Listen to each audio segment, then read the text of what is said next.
العالمین الصلاۃ والسلام علیک یا رسول الکریم اما بعد فاعوذ باللہ من الشیطان الرجیم بسم اللہ الرحمن الرحیم ویوم یحشر اعداء اللہ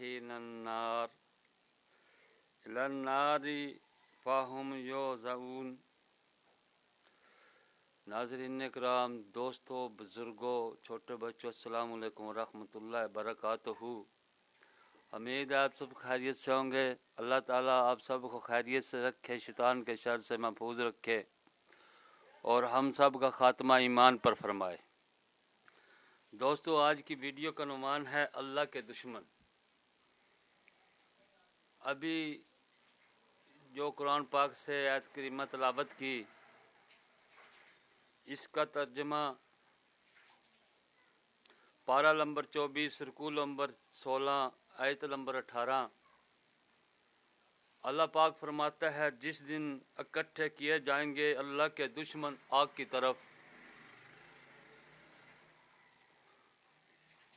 اور جس دن اکٹھے کیے جائیں گے دشمن اللہ کی طرف آگ کی، بس وہ روکے جائیں گے، یعنی کہ جہنم کے پاس وہ روکے جائیں گے، یہاں تک کہ جب آ جائیں گے سب اس کے پاس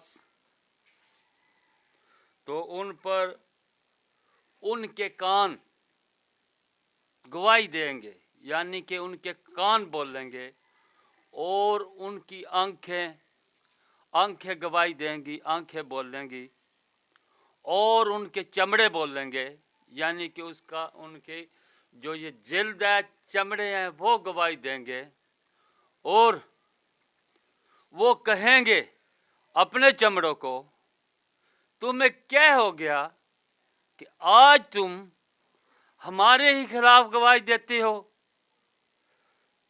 وہ عرض کریں گے، آنکھیں، کان، چمڑے عرض کریں گے کہ اوہ، اس اللہ نے بلایا ہمیں جنہیں تمہیں بلانے کی توفیق دی، جنہیں تمہیں بلوایا، ہر چیز کو بلوایا، اس نے ہمیں یہ توفیق دی، ہمیں بلوایا تاکہ ہم تم پر گواہی دیں۔ السلام علیکم ورحمۃ اللہ وبرکاتہ۔